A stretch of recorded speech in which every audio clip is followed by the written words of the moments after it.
ces élections puissent passer dans le calme, dans la paix et surtout dans la discipline.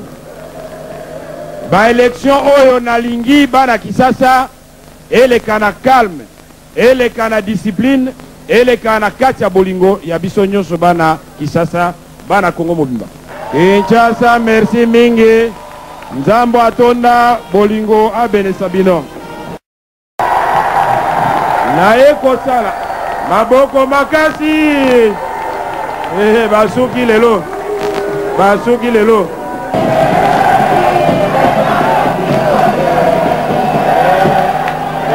Yo kisonie. Yakiwana mo kisonie. Kinshasa viva! Kinshasa esengoto esengote. Soki esengoto mbola maboko tomona labo maboko. La la la la la la la la.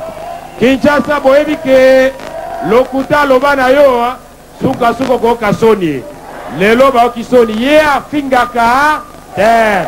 Abundaka pe alobaka mingi asala kande salande bamona.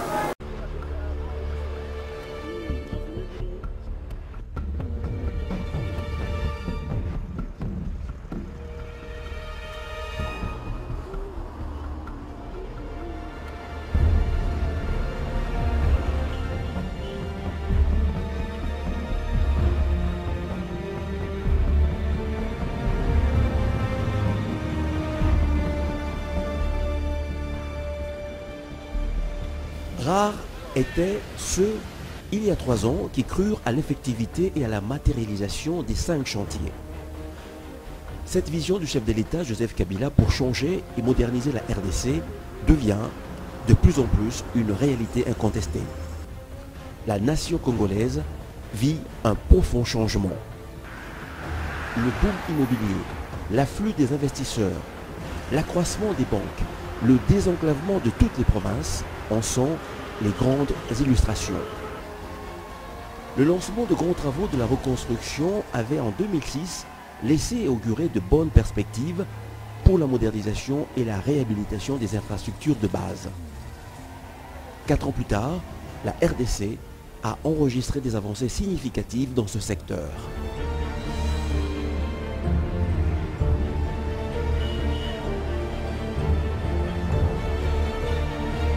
Les infrastructures routières constituent l'un des facteurs déterminants du développement et de l'amélioration des capacités productives.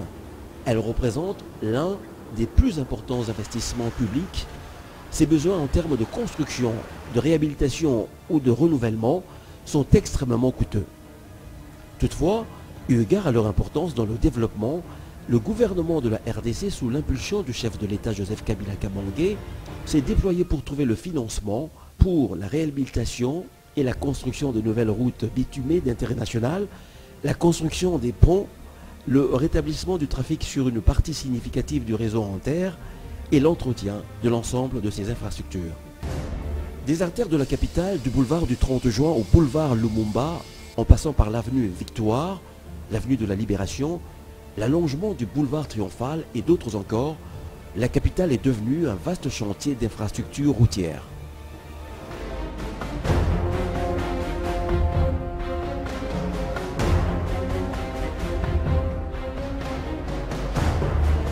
Les travaux inscrits dans le cadre d'un programme couplé, le programme sino-congolais et le programme relais de la voirie urbaine de la ville de Kinshasa, se sont traduits par l'élargissement du boulevard du 30 juin, la suppression de la borne centrale, le renforcement de la chaussée et l'électrification de la voie sur une longueur de 11,20 km.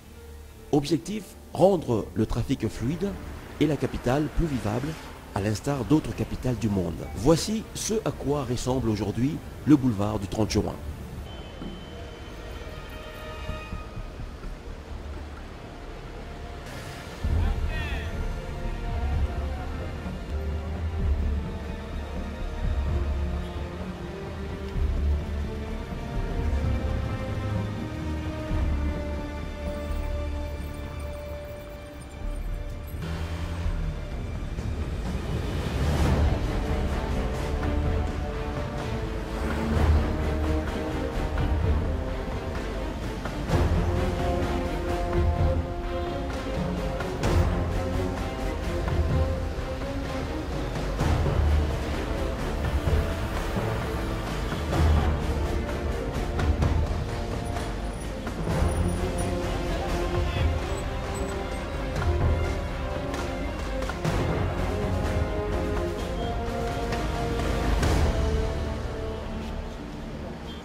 Sur l'avenue du Tourisme, les travaux ont consisté en la réhabilitation de cette avenue par la construction du mur de soutènement de la pente de la chaussée.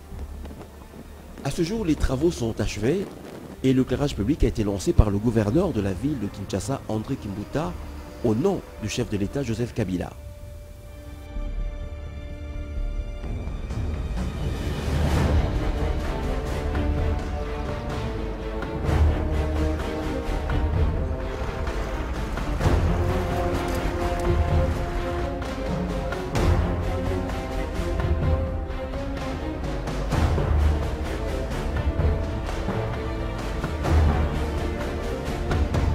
sepeli makasi ndenge papa mokonzi apelisi biso minda asali banzela alors tozokobaka na kokende alors avanda na ye na mosala na ye tosepeli biloko kokita parce que likambo nyonso yaka na moke moke nga na sepeli nango makasi mpe nzambe apambola ye makasi. Cet ouvrage gigantesque désenclave la partie ouest de la capitale.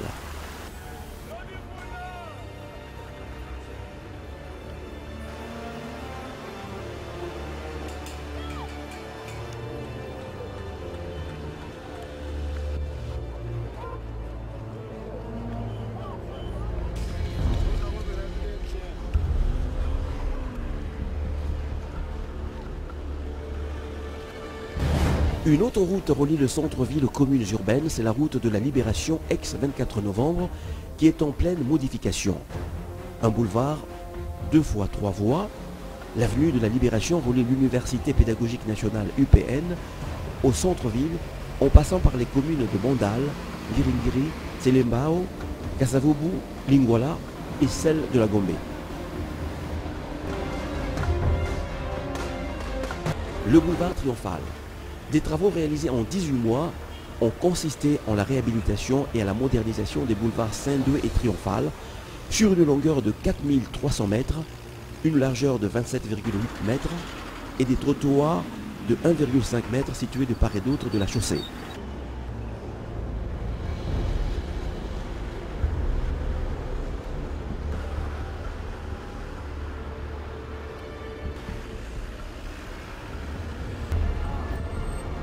Kinshasa a pris les allures d'un vaste chantier, une ville en reconstruction. L'aménagement de l'esplanade du Palais du Peuple est devenu un site touristique et d'attraction, à l'image des autres grandes métropoles du monde.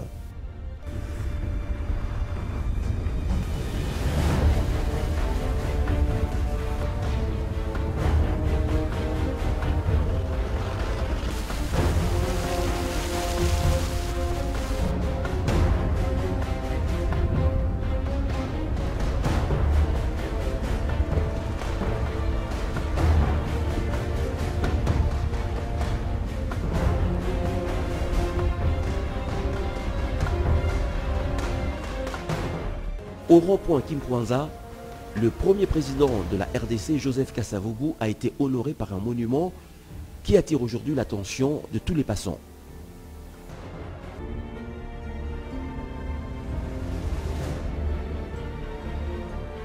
Jeudi 30 juillet 2009, Joseph Kabila procède au lancement des travaux de réhabilitation et modernisation du boulevard Lumumba dans la commune de Limete.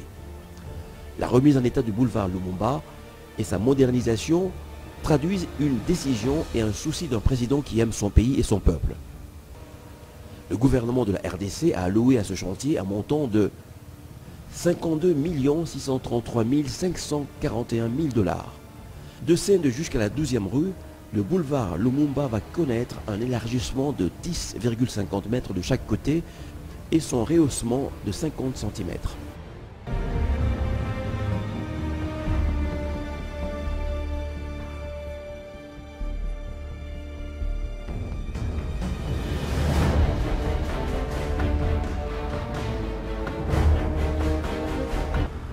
Le jeudi 22 mai 2008, le président Joseph Kabila procédait à Mbakana, dans la commune de Maluku, au lancement des travaux de réhabilitation de la route Lofomi-Kwango, longue de 58 km.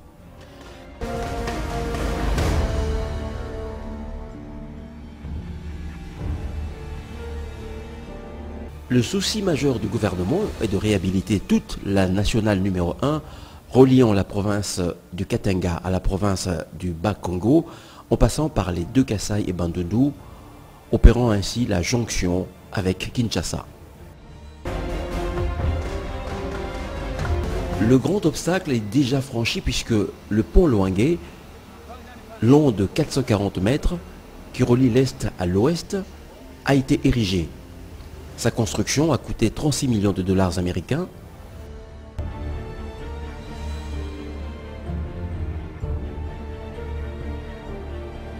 Au Katanga, plusieurs routes ont été soit réhabilitées, soit construites. Lubumbashi, Kasumbalesa, Lubumbashi, Kasumeno et tant d'autres. Les grands travaux sont en marche au sud Kivu. Le programme des 5 chantiers prévoit entre autres dans la province de Sud Kivu la poursuite des travaux sur la route Bukavu-Mwenga-Kasongo, la construction de la route Kavumu-Kaleye-Goma et la réhabilitation de 30 km de la voirie urbaine à Bukavu. Le cas de la route témoin, modèle des routes modernes partie du tronçon place Moulamba, marché de Ngouba, avec des trottoirs pour piétons et l'éclairage public réhabilité.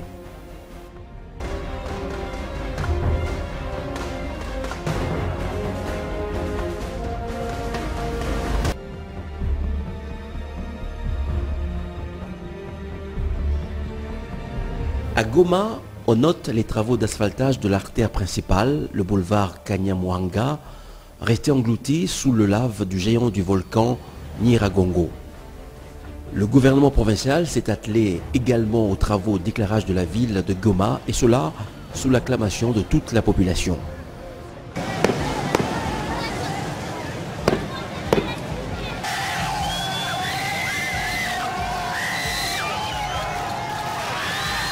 Je suis content de voir cet exploit qu'ils ont fait pour nous. Tous mes remerciements du gouvernement de la République démocratique du Congo et au président. Dans cette province, le Nord Kivu, le chantier eau est perspectible. L'objectif est de fournir un meilleur approvisionnement en eau potable à toute la population. La Régie des eaux, Goma, s'y attelle avec le concours des partenaires. Nous avons eu le financement du CICR et grâce à ça, nous avons pu construire la nouvelle usine de Kéchero, ici où nous sommes. Maintenant, avec l'apport de cette nouvelle usine, on a augmenté encore 10 000 mètres cubes. Nous sommes en train de construire le 3e réservoir de 500 mètres cubes. À Butembo, le président de la République lance officiellement les travaux d'asphaltage de la RN2 et la voirie de la ville.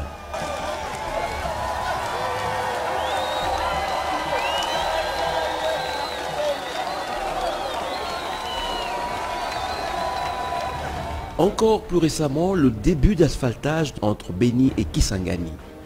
Les travaux d'asphaltage de cette route d'importance capitale avancent. Plus de 60 km déjà asphaltés.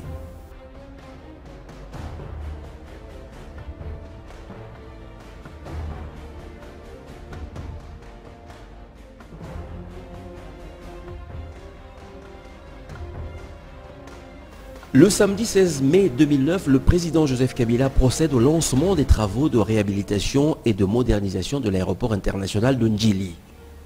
La cérémonie se déroule dans l'enceinte de l'aéroport.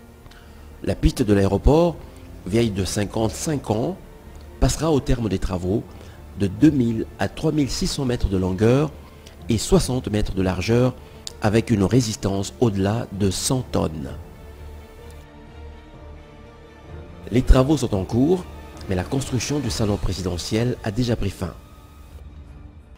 En effet, l'aéroport international d'Ndjili, dont le pavillon présidentiel va être inauguré, est la principale porte d'entrée et de sortie de la ville de Kinshasa et par-delà de l'ensemble de la République démocratique du Congo. Dans le volet de l'enseignement supérieur et universitaire, le chef de l'État a donné l'impulsion aux travaux de réhabilitation des bâtiments publics de l'Institut des bâtiments et des travaux publics IBTP. La réhabilitation de l'IBTP est une réalisation de la promesse de Joseph Kabila aux étudiants de cette institution. Également la construction de 2 universités modernes à Kindu dans la province de Maniema et la modernisation de l'UCB, l'Université catholique de Bukavu. L'Institut supérieur de commerce de cette ville a été complètement réhabilité et équipé. Katanga, plusieurs hommes réhabilités pour permettre aux étudiants d'étudier dans de bonnes conditions. L'hôpital de l'amitié sino-congolaise situé dans la commune de Ndjili a été construit grâce au financement du gouvernement de la RDC. Cet ouvrage témoigne de l'amitié entre la RDC et la République populaire de Chine. D'une grande capacité, cet hôpital est situé à l'est de la capitale. Samedi 2 mai 2009, le président de la République, Joseph Kabila, lance dans la commune de Kasavubu les travaux de construction et de la modernisation de l'hôpital du cinquantenaire de l'indépendance. Le coût global de ce projet s'élève à 99 873 millions de dollars. Doté d'une capacité de 450 lits, il offrira aux Congolais le service de chirurgie, pédiatrie, gynécologie obstétrique, ORL, néphrologie, pneumologie et une perspective de 2000 à 3000 consultations par jour avec une possibilité de 3000 interventions chirurgicales par an. Des efforts sont consentis pour que l'énergie électrique atteigne les coins éloignés. La première machine hydrolienne sur la rivière Lulua est installée pour desservir Kananga. Cela s'inscrit dans le cadre du programme des 5 chantiers de la République pour un montant de 2 860 millions de dollars américains.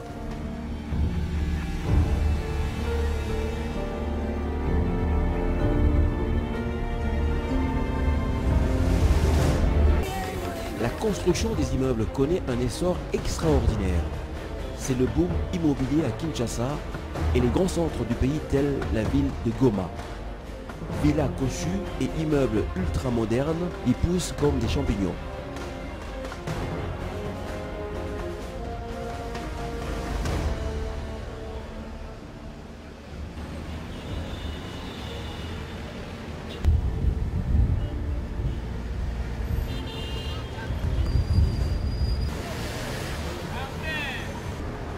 Le climat des affaires assaini et la sécurité garantie, les grandes nations et les grandes entreprises veulent investir en République démocratique du Congo. C'est le ballet diplomatique. Les tête-à-tête avec plusieurs présidents et autres personnalités du monde se multiplient. Après plus d'une décennie de méfiance, d'accusations mutuelles et des guerres à l'est de la RDC, le chef d'État rwandais Paul Kagame, sur invitation de son homologue congolais Joseph Kabila Kabange, a foulé le sol congolais, précisément à Goma, chef-lieu de la province du Nord Kivu, le 6 avril 2009.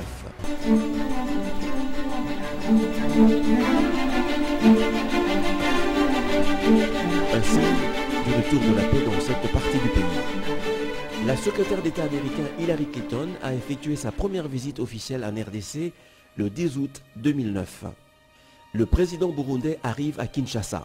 L'objectif de la visite en RDC, raffermir les relations de bon voisinage entre le Burundi et la République démocratique du Congo. Sur la liste, le président français.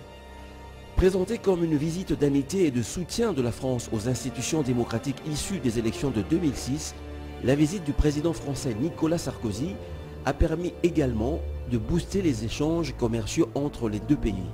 De même, le séjour du président turc Abdullah Gül en République démocratique du Congo a marqué une nouvelle ère de coopération entre les deux pays. Cette visite s'est inscrite également dans le cadre de la politique de la Turquie d'ouverture au continent africain, particulièrement à la RDC, du fait que les économies des deux pays sont complémentaires et favorisent l'intensification de la coopération dans plusieurs domaines. Visite de la gouverneure générale du Canada. Une nouvelle ère s'est ouverte dans la coopération entre la RDC et le Canada. Elle est marquée par la visite, la première, de la gouverneure du Canada en RDC. Lors du cinquantenaire de la RDC, le roi des Belges, Albert II, est arrivé le lundi 28 juin 2010 dans l'après-midi à Kinshasa pour assister aux festivités du 50e anniversaire de l'indépendance de la République démocratique du Congo. Le 30 juin, sur le boulevard Triomphal, une cérémonie grandiose ponctuée d'un défilé civil et militaire a eu lieu à Kinshasa.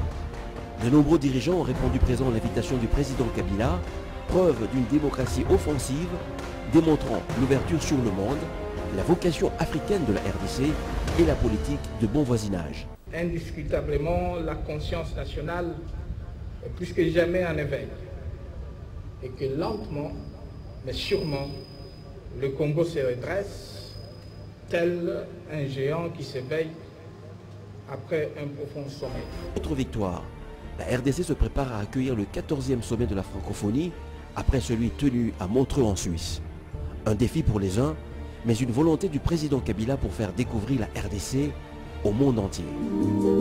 Mikolo tosekanaki na mosolo ya mboka Kongo ekoki tofungwani miso lelo tomoni bozoba nyonso tosali mpo ya kobongisa Kongo aveni ebongi tosala moto nyonso ata mwana.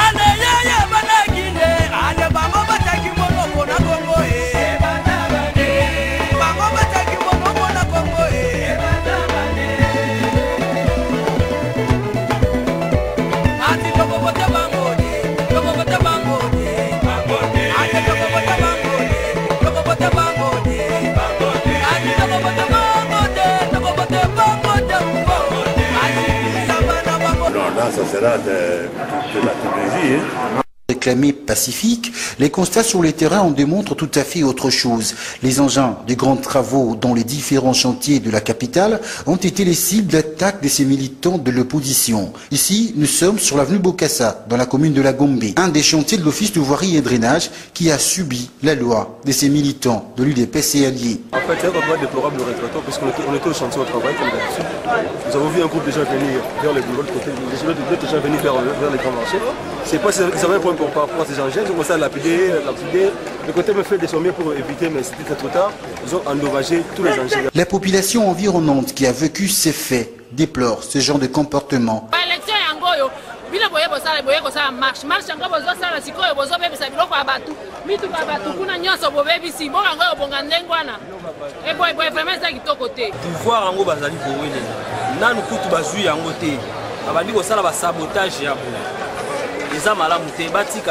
Si c'est comme ça, qui c'est qu'il y a sous pouvoir dans beaucoup de temps pour mettre bloc à Bouisa, mais ceux qui bazouillent, mais ça pour biso de Koufa.